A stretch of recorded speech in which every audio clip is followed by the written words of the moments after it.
Comment apprendre à vivre pour soi? Vous vous posez cette question, je vous partage 8 façons de vivre pour vous dans cette vidéo.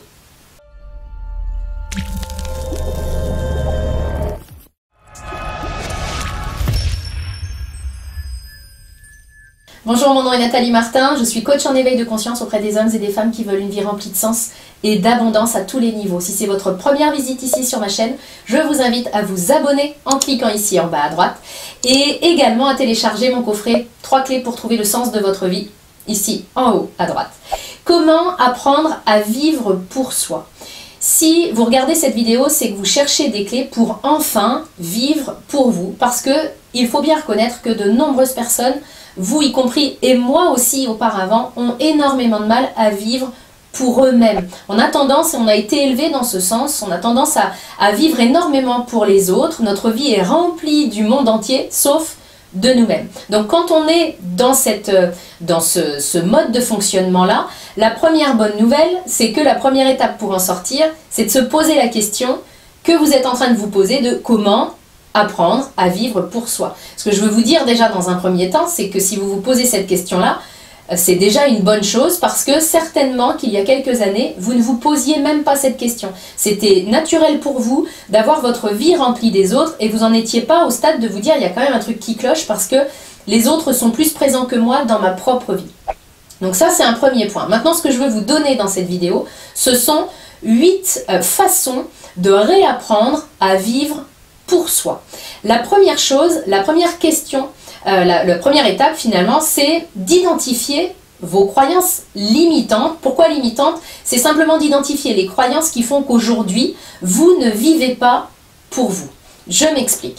Si jusqu'à maintenant, vous avez vécu pour les autres, si jusqu'à maintenant, vous n'avez jamais mis en application le « je vis pour moi », c'est certainement que vous avez des croyances qui vous en empêchent. Autrement dit, je vous invite à vous poser cette question. Qu'est-ce qui se passerait si je vivais vraiment pour moi? Qu'est-ce qui risquerait de se passer selon moi si je vivais pour moi?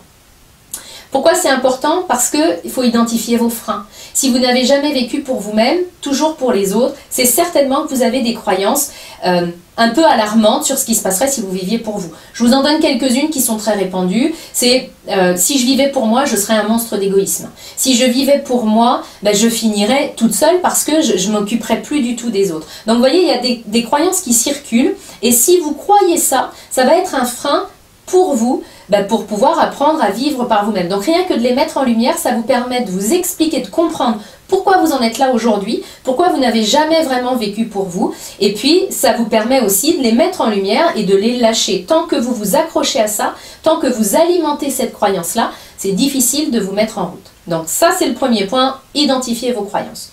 Le deuxième point, c'est de prendre conscience de vos besoins. Quoi que vous fassiez, vous le faites consciemment ou inconsciemment pour combler un de vos besoins. Ce qui est étonnant, c'est que nos besoins, on ne les connaît souvent pas du tout. Moi, j'aime beaucoup, quand on parle de besoins, on parle souvent de la pyramide de Maslow. Moi, j'aime beaucoup les besoins d'Anthony Robbins. Je vous les donne en vrac et rapidement dans cette vidéo parce qu'il faudrait une vidéo vraiment sur cette thématique-là pour rentrer dans les détails. Mais en gros, vous avez des besoins qui sont le besoin de sécurité. Vous avez besoin de sentir qu'il y a des choses qui ne bougent pas dans votre environnement.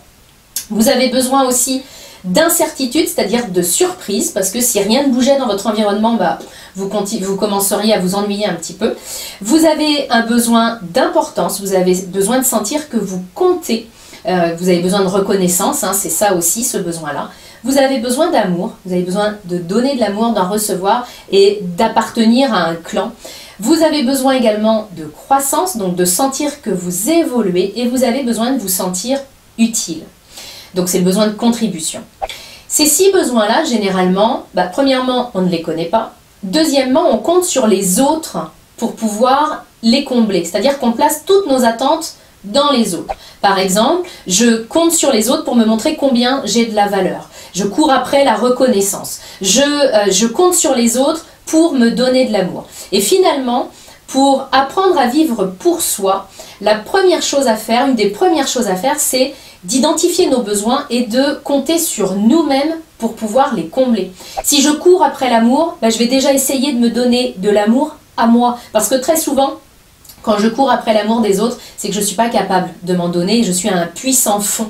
Donc si je cours après la reconnaissance, c'est que probablement que je ne me donne pas d'importance, que je ne reconnais pas moi-même ma propre valeur. Donc dans cette deuxième clé, c'est important d'identifier vos besoins et d'identifier surtout les besoins pour lesquels vous comptez sur les autres. D'arrêter de compter sur les autres, de lâcher les attentes et de vous demander comment vous pouvez combler ce besoin-là.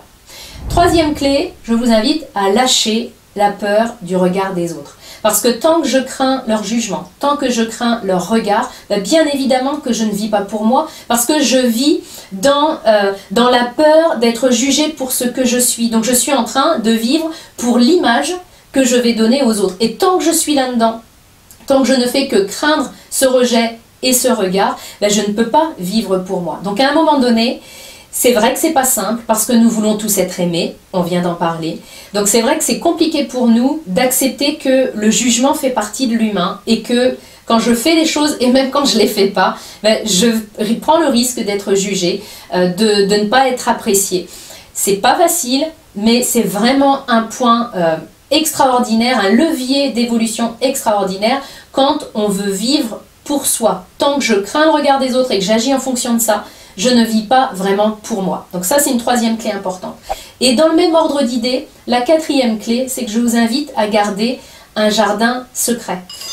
On a tendance à partager, à parler surtout, à dire « tiens, là, je viens de commencer le sport », parce qu'on comble le besoin de reconnaissance en faisant ça, on montre combien on est super. Je viens de commencer ci, je viens de commencer ça, je viens de commencer ce projet-là. Et parfois, alors autant il y a un aspect positif à faire ça parce que ça nous met un petit peu la pression et puis ça peut nous inciter à ne pas lâcher quelque chose qui est important pour nous. Et en même temps, à partir du moment où je ne garde rien comme un jardin secret et où je partage tout à tout le monde, bien je me mets la pression parce que je vais finalement avoir peur d'arrêter ou de changer de projet simplement pour ce que vont dire les autres. Donc quelque part, je vais pouvoir poursuivre des activités, poursuivre des engagements qui ne sont plus justes pour moi, mais simplement parce que je vais faire les choses par rapport aux autres. Donc j'arrête, encore une fois, d'apprendre à vivre pour moi. Donc je vous invite à garder ce qui est précieux pour vous, à vous poser cette interrogation-là. Vraiment ce que je fais pour moi parce que ça me remplit, ça me nourrit, ça me comble, j'ai pas besoin que les autres le sachent, j'ai pas besoin de m'en vanter, je le garde pour moi, comme ça si un jour j'en ai assez puis c'est plus juste, je pourrais arrêter et je pourrais vraiment faire les choses pour moi. Donc le jardin secret, je pense que c'est quelque chose qui peut énormément aider également. Cinquième clé, c'est d'arrêter de se comparer. Tant que je suis en train de me comparer avec les autres, eh bien, je vais pouvoir faire des choses qui sont, encore une fois, pas alignées ou pas justes pour moi et qui ne sont pas dans la lignée de vivre pour soi, mais qui est, encore une fois, faire des choses par rapport à la compétition pour être mieux que quelqu'un ou pour arrêter de se sentir moins bien. Donc, arrêter de se comparer. Ce que je dis souvent, c'est que la seule comparaison qui en vaille la peine, c'est la comparaison de nous-mêmes avec qui nous étions avant. Est-ce que j'ai la sensation d'être une meilleure version de moi-même? Cette comparaison-là, elle est intéressante parce qu'elle peut nous mettre en conscience les moments où on dérape un petit peu, les moments où on s'écarte de notre évolution, ça arrive, et puis les moments aussi où on a eu une belle évolution. On est peut-être moins bien dans notre esprit que Pierre ou Paul, et en même temps, on est sur un chemin d'évolution. Donc l'idée, c'est d'arrêter de se comparer avec les autres parce que ça n'apprend pas à vivre pour soi. Sixième point, qui est un point très basique. Vivre pour soi, ça commence par organiser son agenda.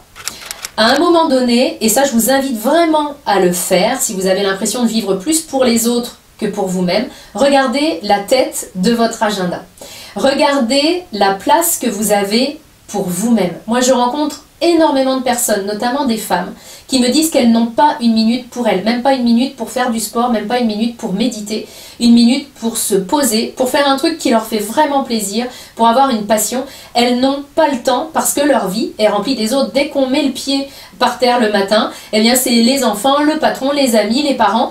Nous, on n'a aucune place là-dedans. Et tant que nous sommes dans cette spirale, tant que nous sommes la tête dans le guidon, on est en pilote automatique et on ne vit pas vraiment pour soi. Donc c'est important d'avoir une vue très objective sur votre agenda et de regarder quelle est la place que vous vous donnez. S'il n'y en a aucune, je vous invite à la créer chaque jour dans votre agenda, des petites bulles d'air, rien que pour vous. Parfois on me dit ouais mais moi j'ai pas le temps, on se lève un quart d'heure ou 20 minutes plus tôt. Donc quand on est là-dedans, souvent on dit ouais mais je vais être fatigué. On ne sera pas plus fatigué parce qu'on a dormi un quart d'heure de moins. Par contre avoir un quart d'heure pour soi, pour être tranquille, quoi que vous en fassiez, que vous écriviez, que vous fassiez du sport, de la méditation ou même rien, juste vous poser, ça il y a une vraie valeur ajoutée dans votre vie. Donc organisez votre agenda pour faire en sorte que ça se voit que vous vivez aussi pour vous. Encore une fois, c'est pas être un monstre d'égoïsme de vivre pour soi. Bien au contraire, c'est un cadeau que nous nous faisons à nous, à nos proches aussi. Parce que quand on a aussi une vie remplie de nous, on est aussi plus disposé pour nos proches. Quand notre vase est plein, on peut aussi remplir le vase des autres. Si le mien est vide, c'est très compliqué de remplir celui des autres. Donc, ne culpabilisez pas, c'est normal que dans votre agenda, il y ait de la place pour vous, c'est même vital pour votre santé physique et psychologique. 7e point, et il est lié au 6e, je vous invite à sortir des il faut et des je dois. Si vous n'avez que des il faut et des je dois dans votre organisation, dans votre tête, dans votre agenda, dans votre emploi du temps, en fait, on devient vite un esclave de notre vie. Donc, je vous invite à diminuer les il faut et les je dois et à monter le volume sur les je veux. Quand vous avez quelque chose qui vous est proposé, arrêtez d'être tout le temps dans le bah oui mais il faut que je le fasse, j'ai pas le choix ou je dois le faire, etc. Demandez-vous ce que vous voulez vraiment. Après, bien sûr que nous avons des contraintes dans nos vies et des contraintes que l'on choisit, mais il y a aussi des contraintes que l'on s'impose alors que ce n'est pas nécessaire et qu'on pourrait faire autrement. Donc prenez le réflexe de vous demander régulièrement, ok, dans cette situation-là, qu'est-ce que je veux vraiment? Ça, c'est une question qu'on n'a pas l'habitude de se poser et qui est pourtant extrêmement importante. 8e et dernier point, si vous voulez vraiment apprendre à vivre pour vous, apprendre à vivre pour soi, ça implique forcément d'apprendre à dire non et à dire non sans culpabilité. Bien sûr, là encore, c'est pas facile parce qu'on n'a pas été élevé comme ça et qu'on a une vraie difficulté à assumer le fait de dire non. On voudrait tellement qu'on pense qu'on est une gentille fille, un gentil garçon, qu'on a du mal avec ça. Si c'est votre cas, je vous invite à visionner ma vidéo Apprendre à dire non facilement. Vous la trouverez facilement sur ma chaîne. Elle va vraiment vous donner des clés concrètes pour enfin assumer de dire non, parce que tant que je ne sais pas dire non, tant que je dis oui à tout le monde, je me dis non à moi et je ne peux pas vivre pour moi. Si cette vidéo vous a aidé, n'hésitez pas à la liker et à la partager pour qu'elle puisse aider d'autres personnes. Et puis, n'hésitez pas également à me laisser en commentaire la clé qui vous parle le plus. Quelle est la clé que je vous ai donnée parmi les 8 et que vous allez implanter dans le concret, parce que rappelez-vous que c'est là que ça se passe. C'est quand vous allez implanter concrètement des choses que votre vie va changer vraiment. Moi, j'ai une intention pour vous, c'est qu'effectivement, vous appreniez concrètement à vivre pour vous, parce que c'est un cadeau, comme je le disais tout à l'heure, que vous allez vous faire, mais que vous allez faire aussi à votre entourage et au monde. Donc, je vous souhaite du fond du cœur ce cadeau.